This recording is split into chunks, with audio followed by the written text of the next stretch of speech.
Thanks, Mike. I'm glad to be here. Thanks for taking the time to talk to me too. I appreciate it. Sure. Thank you. That is the greatest martial artists are the ones that seem to be the most enlightened.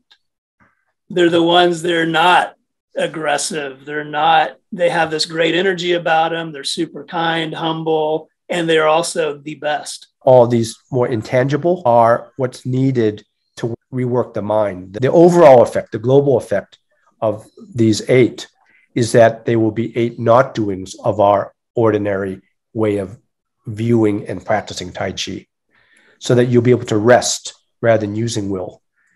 Explore what medicine means from an ancient Chinese view of healing and health. Basically, there's four outer: pushing, power pushing, the short power, the footwork, and the posture. And then the four inner are the principle, imagination, feminine learning, and medicine.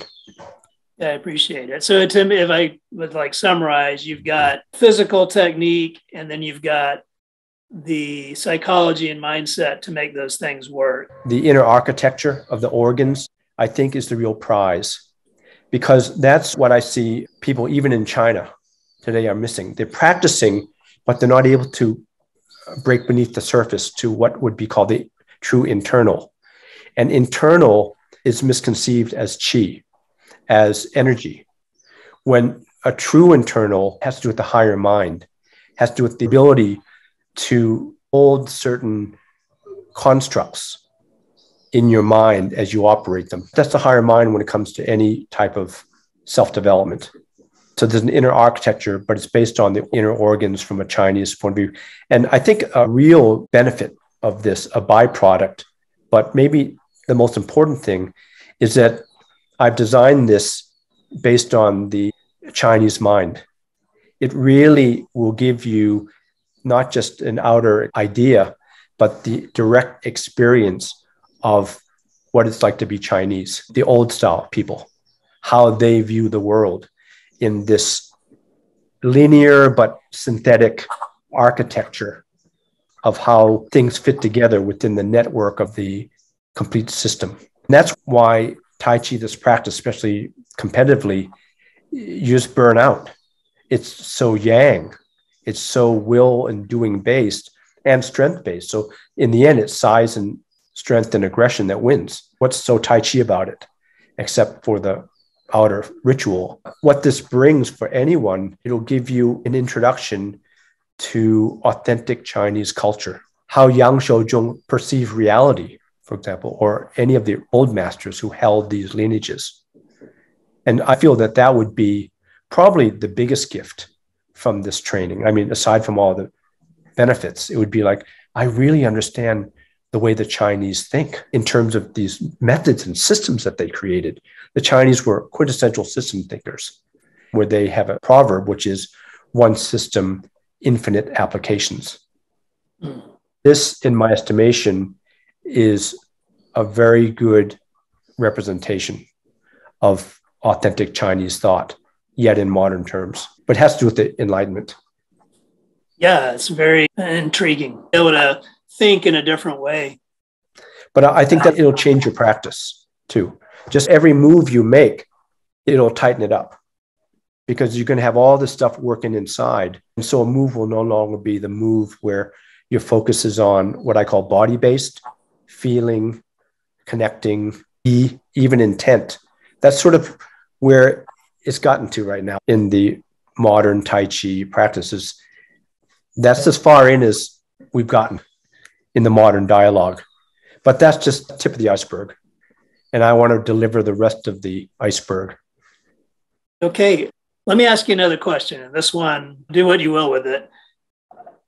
In these points, in these agreements, where does your opponent, partner, the relationship piece of that come in? Like, what are we doing with them? You know, we can't connect with them physically. How do we connect with them better physically? And is the same thing, is there a psychological component or the medicine to connect with them more effectively, where physical force is just one aspect of it? I actually use this in relationship work as a vehicle to educate on what it's like to act with principled power. And you need power to love and to heal. Everything's based on energy. So principled power doesn't mean hurting force. It means to act powerfully as an individual, to have a power presence, which then makes you a more valuable person to the people who you're in relationship with. So it's all about self-development. If the Chinese say, 没有能力的人是没有用的人, a person who has no capability is a useless person. I know it's one bias.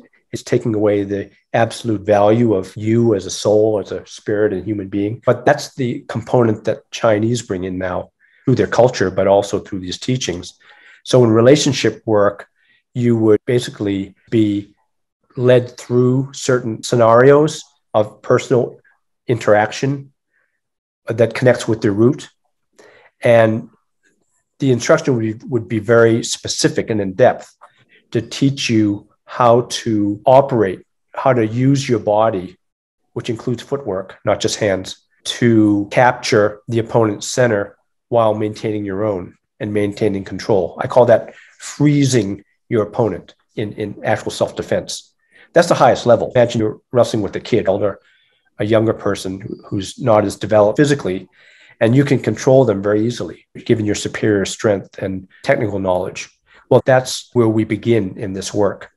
My agenda to invite your wife, with figure of speech, to the training is in order to use the platform of pushing and short power together with these inner principles to deliver an experience of peak mastery in relationships. It's just a vehicle because to physically connect and to respond in a principled versus non-principled fashion, this would all be coming out in the study of distinction between whether that was a principled move or not a principled move. This is really core ancient Chinese thought and approach to life and human relationships.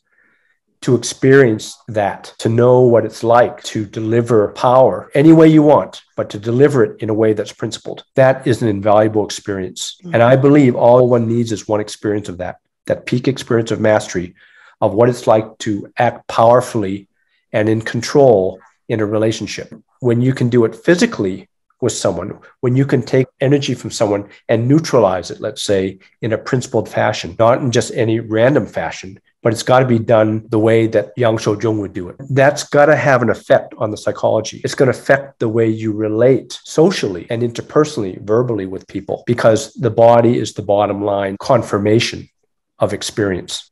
We're using this as a vehicle to improve your relationships while gaining the ability to defend yourself physically. Once you experience that standard established by the masters of these systems, there's no going back. You'll know what the top end is. So with what you're learning now, it'll just add the end range to it, which is how would it be used in a real situation where you had a life and death experience? You're adding to your inner repertoire as well as your outer. And that should mitigate the funk, because once you have the peak experience, to go along with that means that you can replicate it. This connecting that you're learning already, where does that go when it comes to Yang Luchan and receiving challenges from all these people? What would he do with that? Not that you would do it, but you want to know what it would be, and you want to know how it would look in you, how it would feel for you to do it yourself. That's why we need simulated scenario here. We need to take it outside of real life and give you these simulations of mastery, just like a military training. And when you do these scenarios, with the computer, you're not firing rockets at anybody, real life, but the computer helps you get that experience of learning how to be a marksman. So let me ask a follow-up question on that, or maybe a clarifying question. So when you're with your opponent partner in that relationship, there's the principled way of responding to them. It seems to me in order to have that, you've got to have the fullest understanding of them as possible. What is their intent? What is their state of mind? Do they really have malintent, or are they just acting out or something? And then do they need compassion? Well, what kind of compassion do they need? Like if you're going to have a martial encounter, do they need to be put to sleep? Right. Or do they need to be put on the ground? Or do they need to be hugged? Is that part of this principled response? It is. And is there technique or ways to gather that understanding in a kind of a rapid way? Yeah, this platform is where all this process will take place. We would also add insight into the traditional Chinese value, or the rectification of character is the most important human value to acquire. Not only to have a good character, but the ability to read character, which is the yin.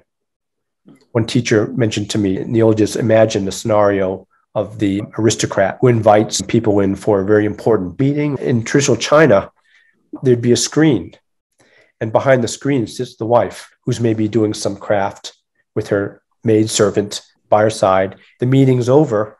The host says goodbye to all the guests and then goes to the wife and says, "What do you think?" Because she's the one who is reading everyone's character and their motives and their tendencies through just listening. It's what the Chinese woman is known for, is this internal ability to read. And this is part of the high-level martial arts in China. And then I go back and say, why did he give me this gift when I was only 24 and not asking for anything, just visiting? Given what I'm doing with it now to pay back, I just think it had to do with this level of character reading. In terms of your practice, this is the platform that would give you this ability to immediately, on contact or interaction, to be able to read all of these aspects of another person's character. Because from a Chinese science and medicine point of view, character is expression of the organs. This art and science of character reading that you would get from exercising this platform with your partner, because you have a reference in the internal organs as the core. Okay. Thanks for that, Mike. Sure. I'm going to ask you one more if there's time. Sure. This is kind of, again, a follow-up, but you can read a book about Tai Chi and you're not going to be good at Tai Chi. Are these agreements coupled with like drills and training and work that you can do to cultivate each idea? Yeah, two things to that. Great question.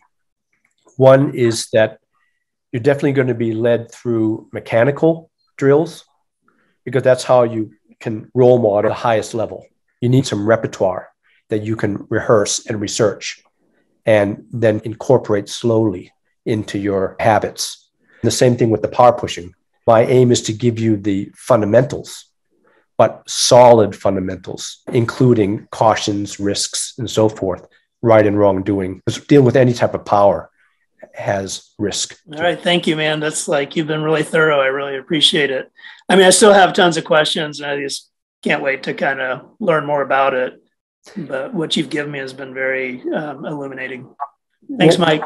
Yeah, we'll talk to you later. Thanks so much. Bye. Bye-bye.